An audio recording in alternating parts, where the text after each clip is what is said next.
Black history. According to the public school system,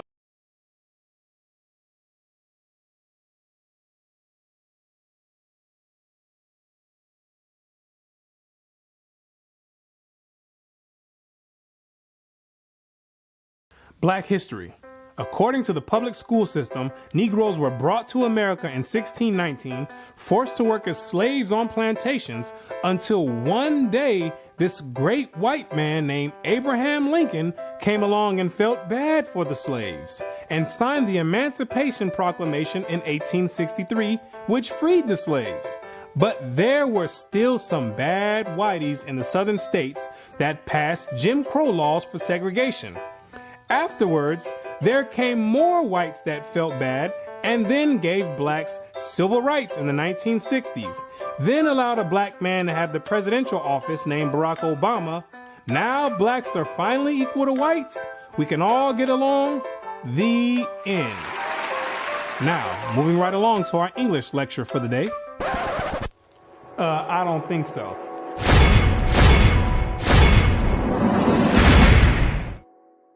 Black history. What do you know about Black history? Let me ask you a question. Prior to the transatlantic slave trade in the 1600s, what was your nationality? What did you call yourself? Some may say African. Well, Africa is a continent, and in that continent, there's over 47 different countries in there. Which one do you come from? What language did you speak prior to the 1600s? Was it English? There's over 1,500 dialects being spoken in the land of Africa. Pick one.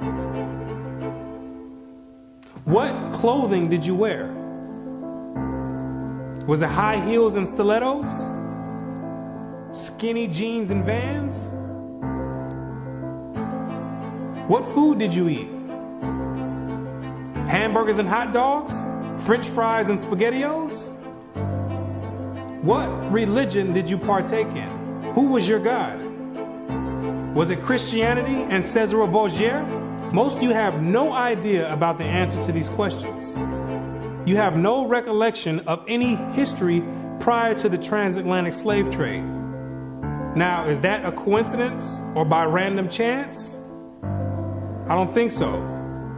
Have you ever asked yourself, why is it that in the public school system that every time the subject of Black history is taught, it always begins in the 1600s and with slavery?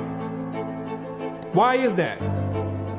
Doesn't that raise some antennas and spark inquiry?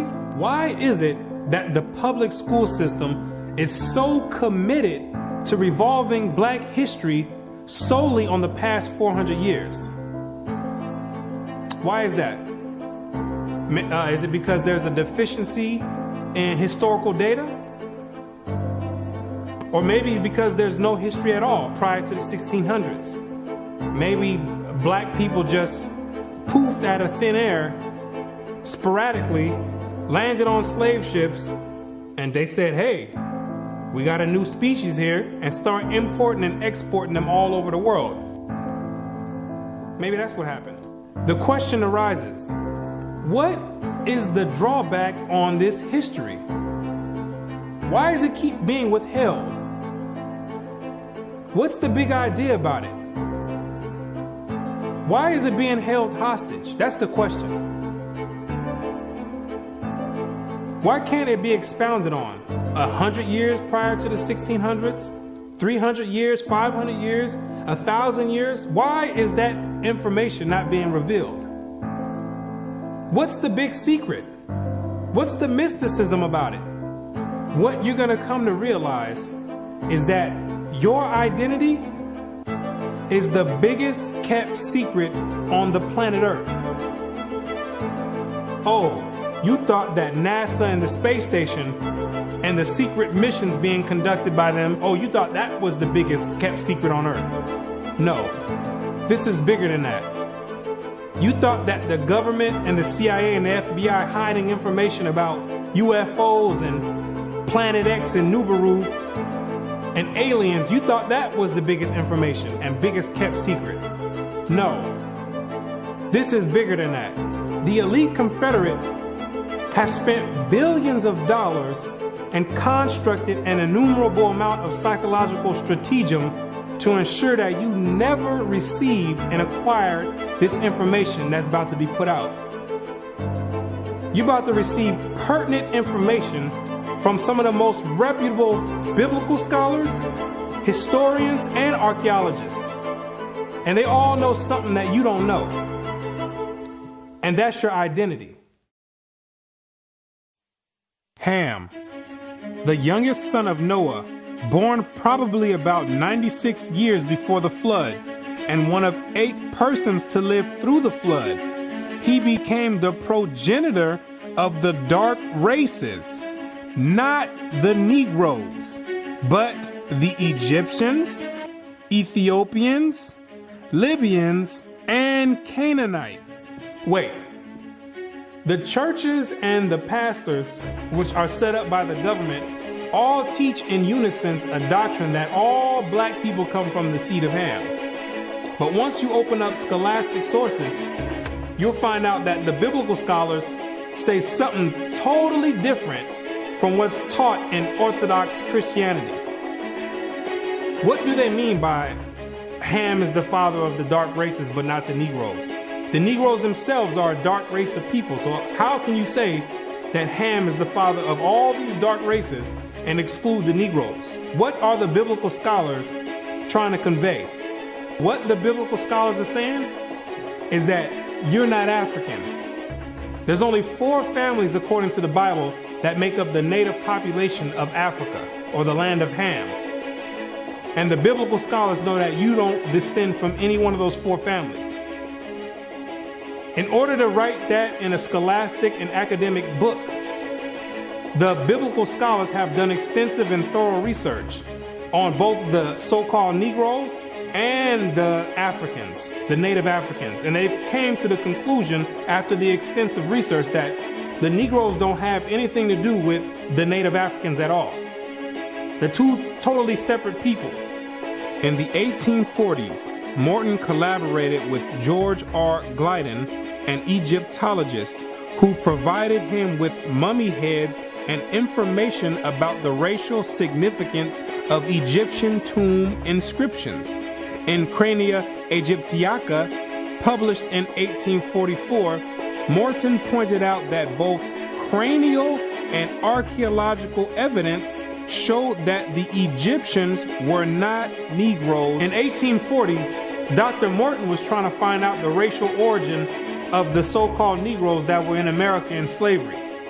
So he got together with the Egyptologists, which supplied him with the mummy heads, and what he did was conduct an extensive research on the cranial remains of the heads in Egypt, in contrast to the cranial remains of the heads in America.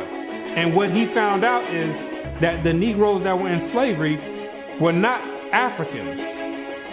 He found out that the skulls were 2 totally different types of skulls. The Negro's head was longer than the Egyptian head. The physical characteristics from the outside look similar, with the thick lips and the broad nose. But once you start delving into the real characteristics, he found out that there were 2 totally different people, as abolitionists and colonizationists had maintained, and that in fact, blacks had been relegated to the same servile position in ancient Egypt as in modern America. But what Dr. Morton did discover is that the Negroes that were serving slavery in America served the same position and servitude in ancient Egypt when they matched other skulls and other cranial remains in Egypt. They said these are exact matches. So what are the scholars saying? What you're going to find out is that they're saying that you are the biblical Israelites. Yes, you're the same exact people that served slavery in the land of Egypt. You're the same exact people that God sent Moses to go redeem under the hand of Pharaoh. You're the same exact people. And when you read the Bible, you'll find out that slavery is a central theme in the Bible. It's a reoccurring theme with the Israelites. The Israelites cannot run away and get away from serving slavery. It continues to happen over and over, all the way up until today. You came out of Egypt as slaves, came down into the land of Israel. No sooner as you got there, then you had the Assyrians come, capture the land of Israel, and take you and make you slaves. In the 9th year of Hoshea, the king of Assyria took Samaria and carried Israel away into Assyria. You came out of the land of Assyria, went back to the land of Israel. Then the Babylonians came, which are the modern day Ethiopians, the Cushites, came to the land of Israel and made you slaves. So all Israel were reckoned by genealogies. And behold, they were written in the book of the kings of Israel and Judah, who were carried away to Babylon for their transgression. You came out of the Babylonian captivity, went back to the land of Israel. Then the Persians came on down there, took the Israelites and made you slaves. For we were bondmen, yet our God hath not forsaken us in our bondage, but hath extended mercy unto us in the sight of the kings of Persia. You came back from the Persian Medo captivity, went back to the land of Israel, rebuilt the temple up. Then the Greeks came on down there, took you and made you slaves, and to entreat them that they would take the yoke from them. For they saw that the kingdom of the Grecians did oppress Israel with servitude. After you came from the Greek captivity, you went back into the land of Israel, rebuilt the temple because the Greeks were sacrificing swine and pig on the altars. No sooner as you came back to the land of Israel, then the Romans came and had you during the time of Christ as slaves. It was so much slavery going on with the Israelites that Jeremiah himself had to ask, is Israel just put on earth just to be slaves? Is that your whole purpose? Just to be servitude to other nations? Is Israel a servant? Is he a homeborn slave? Why is he spoiled? So you might be asking yourself, if the so-called Negro is part of the 12 tribes of Israel, how in the world did you get to the west coast of Africa? And when ye shall see Jerusalem compassed with armies, then know that the desolation thereof is nigh. This is Christ right here speaking to the Israelites. He says, when you see Jerusalem compassed or surrounded by the Roman armies, then know that the desolation or the destruction of the land of Israel is getting ready to happen. The Romans getting ready to come in here and tear some stuff up. Then let them which are in Judea flee to the mountains, and let them which are in the midst of it depart out. And Christ says, when you see the Romans coming in, you better get ready to flee into the mountains. And what you're going to realize is that the mountains that he was talking about was the land of Africa. It was the same exact place that Mary and Joseph took Jesus when they were fleeing from Herod when he was trying to come find Jesus to kill him. They went right into Africa. And the Israelites went into Africa as well, fleeing from the Romans.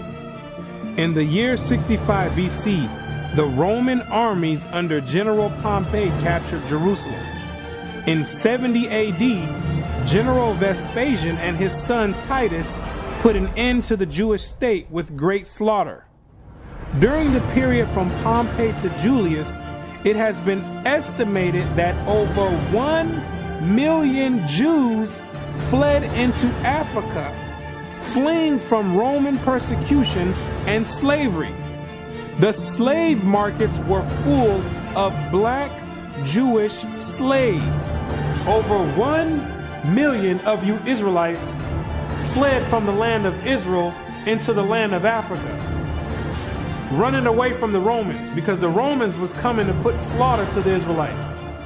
The ones that didn't take heed to the prophecy of Christ when he said you better leave and go to the mountains, go to Africa, when they got caught by the Romans, they were taken back to Europe and sold in slavery and put in servitude. and became gladiators, put in the lions' dens. The pagans and the Romans attacked the Jews indiscriminately. Both the Jewish soldiers and the uninvolved peaceful population without mercy. As a result of this merciless attack, many Jews fled to those parts of northwest Africa known as Tunisia, Algeria, Morocco, and Mauritania. Many other Jews fled to other areas where Rome did not have any jurisdiction. This was to the region of the south, the Sahara Desert, and the Sudan. Grazel says, such is the explanation of how the Sahara Desert first acquired Jewish tribes, toughened by a fighting tradition and possessed of physical characteristics, black, which it is said still makes them approximate very closely the original Jewish population of Palestine. And after migrating from Israel and dwelling on the northwestern parts of Africa, after you were fighting vigorously with the Romans, you had no choice but to start migrating to the southern regions of Africa, where the Romans didn't have any jurisdiction. Because the Romans were relentless and they were adamant about putting all Israelites to death. So in order to get any type of peace, the Israelites had to start migrating to the sub-Sahara parts of Africa. The scholars know this for a fact. The biblical scholars know this for a fact. They know all the history of the Israelites and their migration patterns. Whatever may be thought of the more or less mythological traditions connected with the earliest Jews in North Africa, it is now practically an established fact that a Jewish nation, Jewish at least in faith, and perhaps too in origin, long held sway south of the Sahara. In later centuries, Jews are believed to have settled in Western Africa during the height of the Songhai, Mali, Ghana, and Kanem-Bornu empires. According to accounts from explorers of the region, several powerful Jewish families of the Songhai Empire were of Jewish origin. Some accounts place West African Jewish communities in the Andu Forest of Dahomey, south of Timbuktu. In the 1930s, these groups still maintained a Torah scroll written in Aramaic that had been burned into parchment with a hot iron instead of ink so it could not be changed. In the 1930s, the historians went over there and still found Israelites over there that didn't get captured in the slave trade, still practicing the Hebraic faith, still knowing who they were. With a Torah, which is the first 5 books of Moses, written in Aramaic. That's the ancient language. And it's a shame that they have to burn it in hot iron so the European colonialists don't come over there tampering with it and taking the evidence and trying to hide the history. It's a shame that they have to do that. It is a total shame that they have to do that. The black Jews had an advantage over the African tribes. They carried their culture, history, laws, and written records with them. The Jews made use of every opportunity. They were an industrious and skillful people. In the Jewish Ghanaian states were found kings, princes, governors, generals, secretaries, treasurers, revenue agents, judges, architects, engineers, doctors, historians, language interpreters, mathematicians, jewelers, sculptors, masons, carpenters, painters of art, goldsmiths, leather workers, potters, armorers, saddlers, blacksmith, agriculturalists, etc. Who told you that you was a bunch of Negroes running around on the west coast of Africa, butt naked, swinging from vines? Who told you that lie? You were and still are a prestigious people, a skillful people. The decline of Jewish communities of the West African Maghreb, most likely began with the influx of Arab invaders into North Africa starting in 640 CE and later into West Africa in the 1300s and 14 CE. So after you had established communities and empires on the west coast of Africa, after the 7th century, that's when Muhammad and his band of thugs came down there to the west coast with the Quran in one hand and a sword in another one. And they were forcibly converting the Israelites into that nonsense Islam. Yeah, I said it, nonsense Islam, because that's not what we were dealing with. That's the Arabs' religion. That's not what we were dealing with. And that was the decline of the Hebraic community over there in the west coast of Africa. And that was the forefront in the beginning of the slave trade. Yea, and what have ye to do with me, O Tyre and Zidon, and all the coast of Palestine? Tyre, Zidon, and the coast of Palestine, those are all ancient Africans that God is referring to. Will ye render me a recompense? And if ye recompense me, swiftly and speedily will I return your recompense upon your own head. Because ye have taken my silver and my gold, and carried into your temples my goodly pleasant things. The children also of Judah and the children of Jerusalem have ye sold unto the Grecians. The Africans got together with the so-called Grecians or the Europeans, and they commenced in selling the Israelites that were dwelling on the west coast of Africa in slavery. There's your slave trade right there in the Bible. Both buyers, Europeans, and sellers, Africans, saw the people traded into captivity on the African coast as outsiders. Now, why did those Africans see you as outsiders? Because you were some people that migrated and encroached on their land. They knew you were not the same exact people.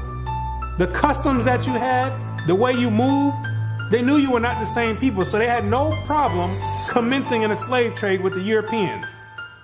Do you be crazy to believe that Africans were selling their own people? That makes no sense at all. When the Europeans put that in the textbooks, they're using technicalities, saying Africans sold other Africans. When they're using technicalities, what they mean to say is native Africans were selling Israelites that were living in Africa. It'd be no different if somebody wrote history of 500 years from now and say there was a slave trade that happened here in America. Say black people got together and start selling white people to the Chinese. If somebody with the same mindset that the Europeans have wrote history 500 years from now, they would say Americans were selling other Americans to the Chinese. When it's two totally different nation of people living in America.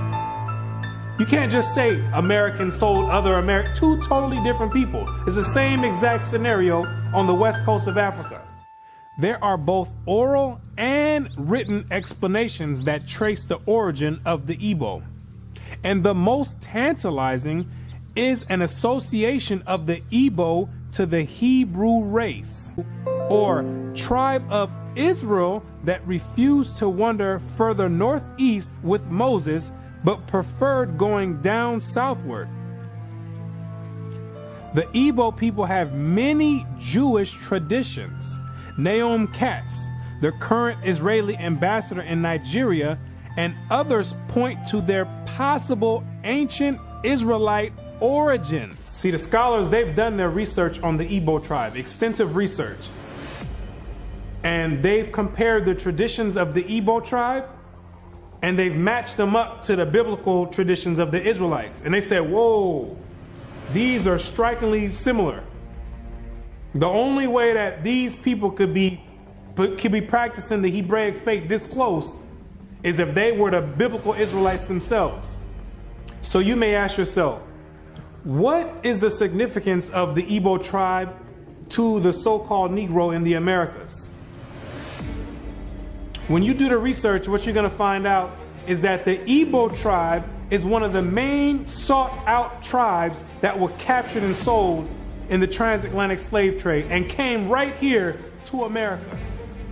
The British were the major buyers before they banned their own slave traffic in 1807. They were replaced by the Portuguese and the Spanish for as long as the traffic continued here.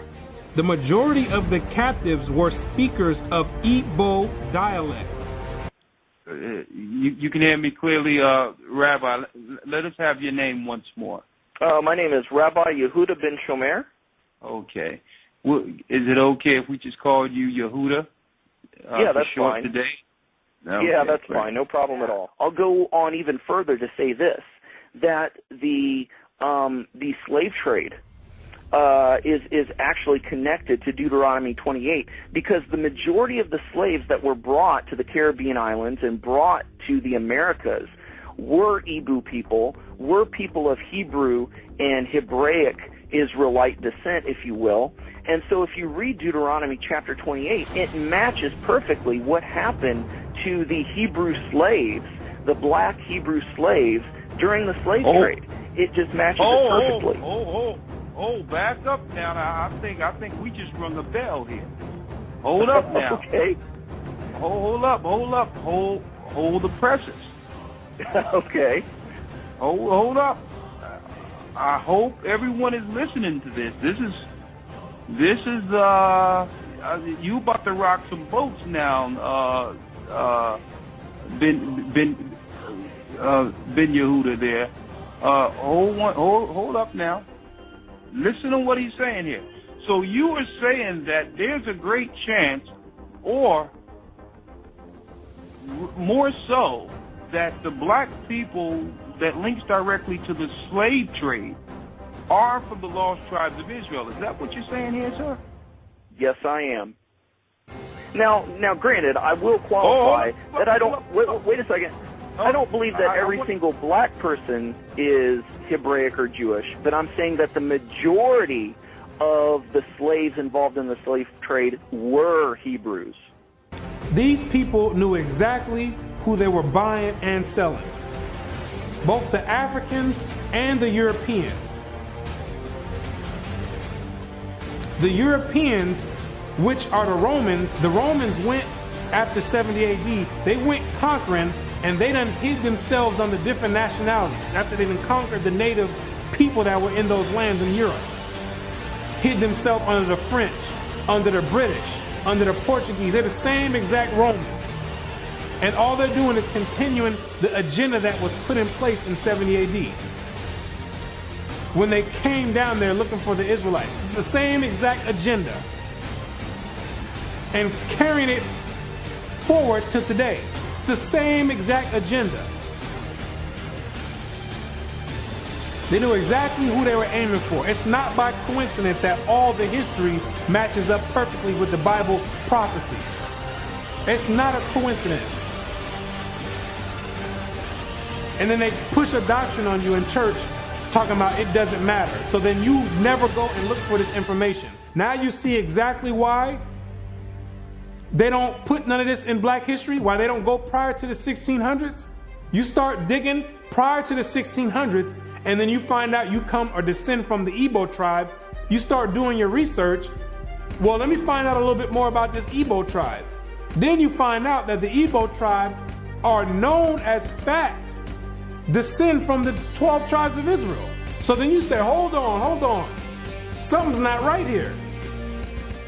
That's the exact reason why they don't go prior to the 1600s. You're not supposed to find out this information. They're supposed to keep renaming your nationalities every few years to cause confusion and to have you confused, not knowing who you are. Each year, something else come out. First you called Negro, then you called color. Then 10 years later, they switch it to African American. It's all by design. Now you have to be asking yourself, if you are supposed to be the people of God, the chosen people of God, why is it that he continues to allow you to keep going into slavery after slavery after slavery? And why does he have you building up everybody's civilization off of the back of your slave labor? And it shall come to pass, when thou shalt show this people all these words, and they shall say unto thee, Wherefore hath the Lord pronounced all this great evil against us? Or what is our iniquity? Or what is our sin that we have committed against the Lord our God? Then thou shalt say unto them, because your fathers have forsaken me, saith the Lord, and have walked after other gods, and have served them, and have worshipped them, and have forsaken me, and have not kept my law. What you're going to realize is that when Moses brought you out of the land of Egypt and you entered into the wilderness, you entered into a covenant with the Most High God, the creator of everything you see in heaven and in earth. You entered in a blood in and blood out agreement with the creator. And he kept his end of the bargain, but you never kept yours. And he took the book of the covenant and read in the audience of the people. And they said, all that the Lord hath said, we will do, and be obedient. And Moses took the blood and sprinkled it on the people and said, behold, the blood of the covenant, which the Lord hath made with you concerning all these words. Once Moses sprinkled the blood on you, there was no way out of it. You entered into the covenant. And it shall come to pass, if thou shalt hearken diligently unto the voice of the Lord thy God, to observe and to do all his commandments, which I command thee this day, that the Lord thy God will set thee on high above all nations on the earth. And all these blessings shall come on thee and overtake thee, if thou shalt hearken unto the voice of the Lord thy God. You see, if you kept your end of the bargain, the deal was the Most High was going to set you above all nations on the planet Earth. You know, the same spot that the Europeans have today?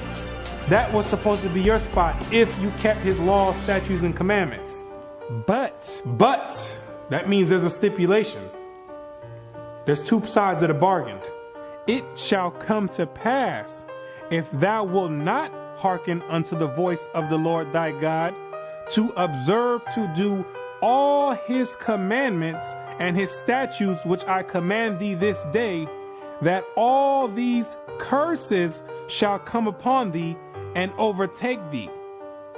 Thy sons and thy daughters shall be given unto another people, and thine eyes shall look and fail with longing for them all the day long, and there shall be no might in thine hand.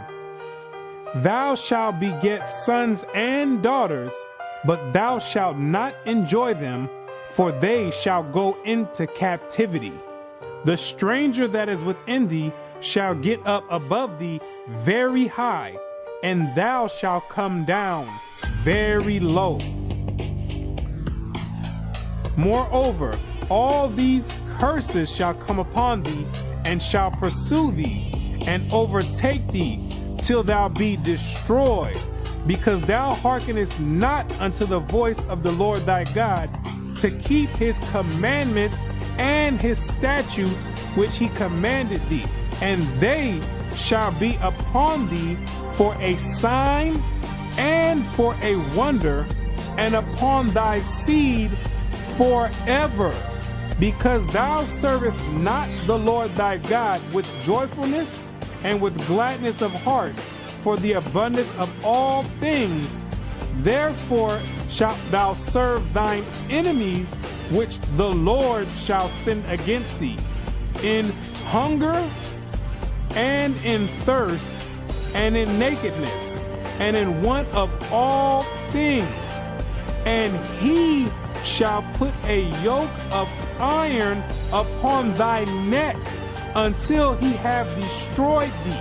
God says you'd have the yokes of iron on your neck until he have destroyed you. So that means when he take the yokes of iron off, you were destroyed. When did that happen? In 1863, when Abraham Lincoln signed the Emancipation Proclamation. The yokes of iron came off. But at that time, your whole history had been whipped out of you. When the master gives you something, you take it. He gave it a name. It's a nice name. It's Toby. And it's going to be yours till the day you die. Now, I know you understand me, and I want to hear it. Again!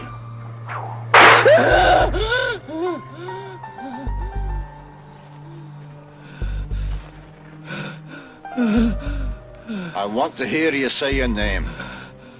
Your name is Toby. What's your name? Gunther.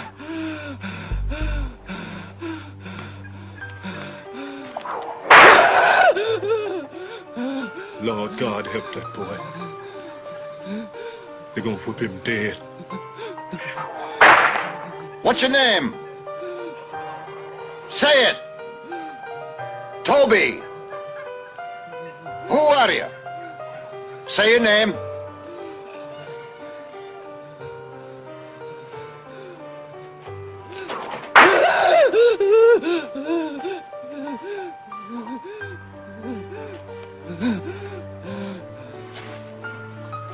What's your name? Toby. So that the man that is tender among you and very delicate, his eyes shall be evil towards his brother, and toward the wife of his bosom, and toward the remnant of his children, which he shall leave. You wonder why it's black on black crime? You didn't keep your part of the covenant. You wonder why black men always leave the children? You didn't keep your part of the covenant. Also, every sickness and every plague which is not written in the book of this law, them will the Lord bring upon thee until thou be destroyed. Why are you number one in HIV? You didn't keep your part of the covenant. Why are you number one in hypertension and high blood pressure? You didn't keep your part of the covenant. Why are you number one in high cholesterol? You didn't keep your part of the covenant. Why are you number one in diabetes? You didn't keep your part of the covenant. Why are you number one in all negative effects across the board? You didn't keep your part of the covenant. And the Lord shall scatter thee among all people from one end of the earth even unto the other. And there thou shalt serve other gods, which neither thou nor thy fathers have known, even wood and stone. And among these nations shalt thou find no ease, neither shall the sole of thy foot have rest. But the Lord shall give thee there a trembling heart, and failing of eyes, and sorrow of mind. And thy life shall hang in doubt before thee, and thou shalt fear day and night, and have no assurance of thy life. In the morning thou shalt say, would God it were even? And in the evening thou shalt say, would God it were morning? For the fear of thine heart wherewith thou shalt fear, and for the sight of thine eyes which thou shalt see. And the Lord shall bring thee into Egypt again. The word Egypt in the Bible means bondage or slavery. I am the Lord thy God, which have brought thee out of the land of Egypt, out of the house of bondage. So when God says he's going to bring you into Egypt again, he's saying, I'm going to bring you into slavery again with ships. But this time you're going with ships, packed up like sardines in a can. By the way whereof I spake unto thee, thou shalt see it no more again. And there ye shall be sold unto your enemies for bondmen and bondwomen, and no man shall buy you. And God says no man shall buy you. Back in the biblical days, you would be able to buy or redeem a slave by payment. But God says no man is going to be able to redeem you out of this slavery. This last one I bring you to, this last Egypt, nobody's going to get you out of it. Marcus Garvey tried to get you out of it, didn't work. Martin Luther King tried to get you out of it, Didn't work. Malcolm X tried to get you out of it. Didn't work. Louis Farrakhan tried to get you out of it. Didn't work. Al Sharpton tried to get you out of it. Didn't work. Why? Because you are still breaking the covenant.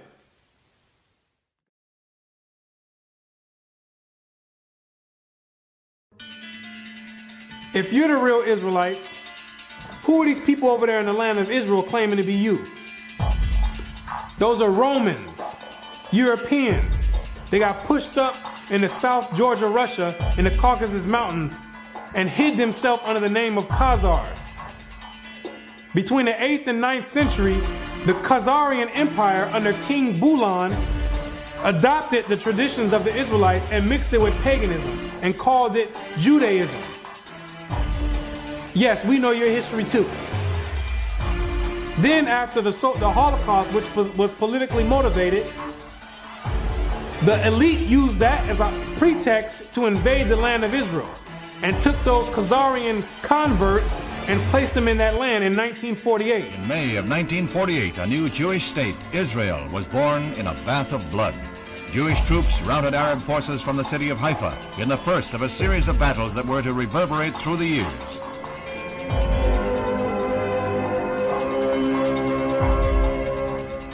In the year of independence, fighting was fierce in the Negev desert area. Here, Israeli troops routed the Arabs and took hundreds of prisoners. Meanwhile, on May 14, 1948, the new government headed by David Ben-Gurion is installed in Tel Aviv. Thus, for the first time since the Roman legion destroyed Jerusalem in the year 70 AD, the Jewish people have a nation of their own. United Nations teams accompany Israeli soldiers under the white flag to retrieve the bodies of soldiers killed in the continuing strife with Arab troops. The UN was able to effect some uneasy pacts calling for a truce, but skirmishes continued to break out. Dr. Chaim Weizmann joined Premier Ben-Gurion in the government. The Jewish patriot became president as Israel went before the United Nations to seek a place in that world body.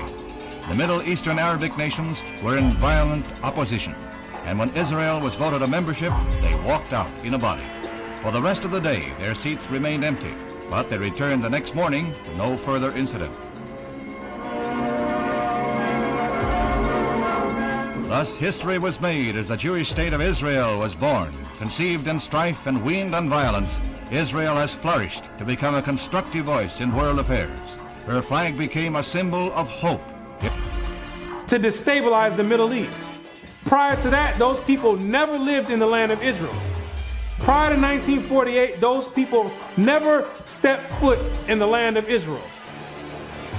Those are Europeans hiding themselves, European Romans hiding themselves under Jewish. That's what they keep doing each time. They keep going different places and taking on different nationalities. They're the same exact people. These are the same exact people that funded your transatlantic slave trade. Yes, the same Jewish man. The same Romans. These are the same people that's responsible for your 400-year short span black history curriculum. These are the same exact people that control the media outlets and push rap music on the whole black community and support it and push it on the forefront. The same exact people. They control all the media. These are the same exact people that are responsible for your Christian churches in all the neighborhoods in the black community.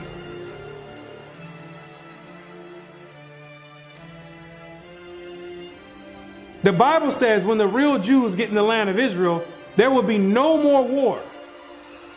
Since those converts, Khazarian converts, went into the land, it's only been war. They don't fit the prophecies. They over there dealing with Satan. I know thy works and tribulation and poverty, but thou art rich. And I know the blasphemy of them which say they are Jews and are not, but are the synagogue of Satan, using the Babylonian Talmud as their authoritative source. These people are not the real Jews, and they have nothing to do with the Most High God and the biblical Israelites. They're not the real Jews, and they're dealing with Satan at the highest level. What are these nations trying to accomplish by suppressing all this information? What you're going to realize is that there's a group of nations that are confederate together that have been trying to get rid of the Israelites from way back when so they can offset the Bible prophecies. Keep not thou silence, O God. Hold not thy peace, and be not still, O God.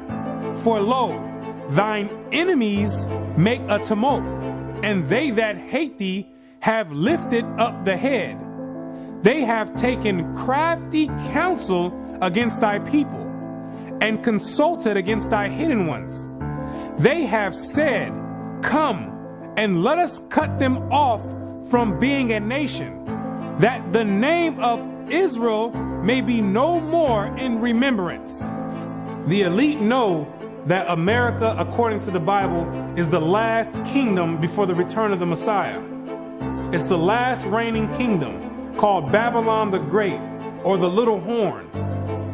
And they're trying to offset prophecy and prolong their rulership, because they know that when Christ returns, he and the 144,000 are going to be the next ruling government on the planet Earth. And he that overcometh and keepeth my works unto the end, to him will I give power over the nations, and he shall rule them with a rod of iron. As the vessels of a potter shall they be broken to shivers, even as I received of my Father.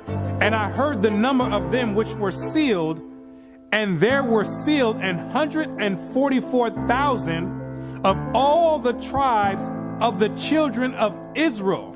The elite don't want this prophecy to go forth. They're going to do anything in their power to offset the prophecies and prolong their rulership, because they know that once the Israelites are in rulership or in authority, that all these nations that had a hand in enslaving the Israelites, they're all going in captivity. It's going to be their turn for servitude. For the Lord will have mercy on Jacob, and will yet choose Israel, and set them in their own land. And the stranger shall be joined with them, and they shall cleave to the house of Jacob. And the people shall take them and bring them to their place. And the house of Israel shall possess them in the land of the Lord for servants and handmaids. And they shall take them captives, whose captives they were, and they shall rule over their oppressors. Therefore, all they that devour thee shall be devoured, and all thine adversaries, every one of them, shall go into captivity. And they that spoil thee shall be a spoil, and all that prey upon thee will I give for a prey. He that leadeth into captivity shall go into captivity. He that killeth with the sword must be killed with the sword. Here is the patience and the faith of the saints. The elite have got together with their top scholars in their think tanks, and they know these prophecies to a T. They didn't study this book back and forth. They understand all the breakdowns and prophecies. So in order to prevent these things, they have to suppress history and rewrite history and flood the media outlets with all types of futon material like rap music, Atlanta Housewives, and other reality TV nonsense to keep your mind occupied on entertainment and diverted from anything with any significance. And the success rate of that to black people is extremely high. The black man won't pick up a book if his life depended on it. A book is kryptonite to the black man. It's like spraying Raid on a roach. They say if you want to hide anything from a black man, you put it in a book. But despite these efforts of trying to offset prophecy, there's Israelites waking up all over the world by the thousands, coming up out of sleep and getting rid of these Gentile gods and coming back to the Most High God, the creator of heaven and earth, and keeping their end of the bargain. For the children of Israel shall abide many days without a king, and without a prince, and without a sacrifice, and without an image, and without an ephod, and without a teraphim. Afterward shall the children of Israel return and seek the Lord their God and David their king, and shall fear the Lord and his goodness in the latter days. The kingdom of heaven rulership, the governing body, is being set up right now in the midst of everyone, and nobody even knows it. While America is on an economic decline, God is raising up the ruling government of the kingdom of heaven. He says, even though the children of Israel are as the sand of the sea, only a small remnant are going to be saved from his wrath. Isaiah also crieth concerning Israel, though the number of the children of Israel be as the sand of the sea, a remnant shall be saved. Because the majority of you Israelites are going to be too caught up and bugged out of your mind and caught up in the world and caught up in Christianity to even give the Creator a thought. And even to consider to go back and keep your part of the covenant. But God says, He's not sending you in slavery no more. He says, if you didn't learn this time from all the captivities you've been under, if you didn't learn from getting your backs whipped, if you didn't learn from being hanged, if you didn't learn from having your sons and daughters sold, He says, I'm not bringing you into captivity no more after America. This is the last captivity. He has another plan for you. You got another punishment coming. It's called the lake of fire. But the fearful and unbelieving and the abominable and murderers and whoremongers and sorcerers and idolaters and all liars shall have their part in the lake which burneth with fire and brimstone, which is the second death. And you're going to be there for a very long time. But to those that have an ear and come back and return to the Heavenly Father, He's going to make a new covenant with you. For finding fault with them, He saith, Behold, the days come, saith the Lord, when I will make a new covenant with the house of Israel and with the house of Judah. The Bible says that the new covenant is with the Israelites, not all nations. He made the first covenant with you, and He's making the next covenant with you as well.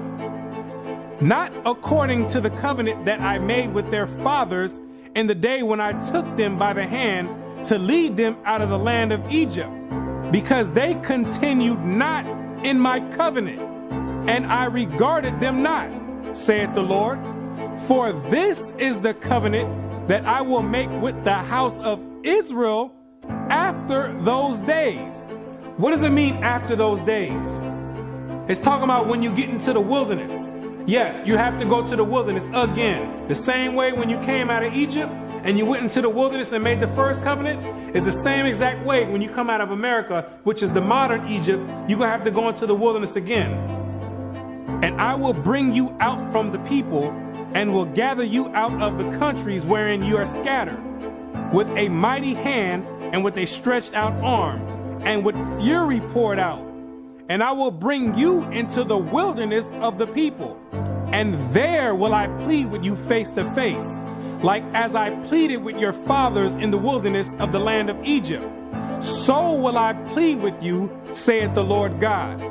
And I will cause you to pass under the rod, and I will bring you into the bond of the covenant. The covenant is going to be made after Christ returns. That's the new covenant. Then in the new covenant now, you're still under the same exact covenant you made when you came out of Egypt.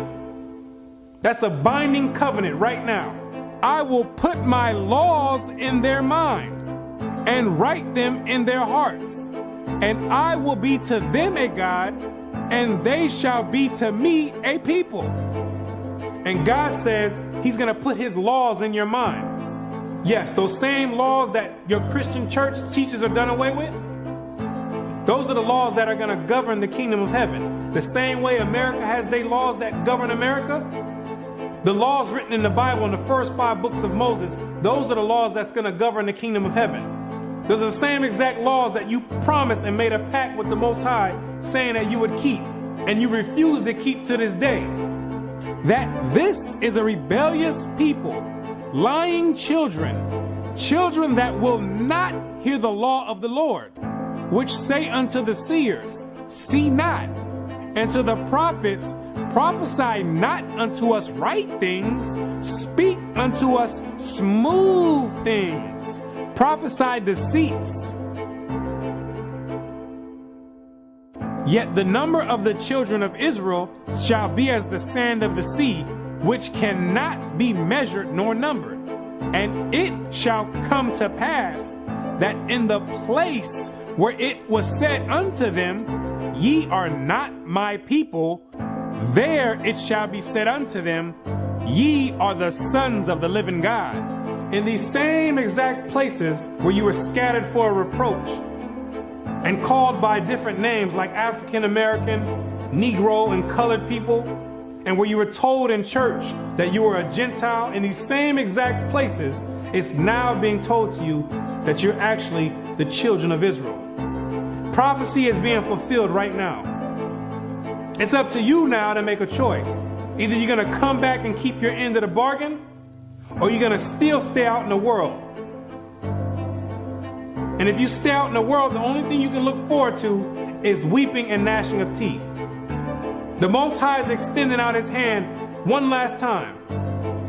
It's either you're going to repent and come back,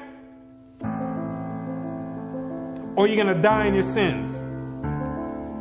You can hang on to whatever you want. You still want to worship the Gentiles' gods? You go for it. The Gentiles can teach that the law's done away with. They wasn't back there in the wilderness, and they wasn't back there with the blood sprinkled on them. They wasn't under a covenant. They weren't back there saying, we will obey. You did. The Most High never gave them no laws to keep, but he gave it to you. He showeth his word unto Jacob, his statutes and his judgments unto Israel. He hath not dealt so with any nation. And as for his judgments, they have not known them. Praise ye the Lord. So there's no punishment for them not keeping the laws. But there's a great punishment for you not keeping it. So it's time to decide. Either you're going to be in or you're out. But now you know who you are.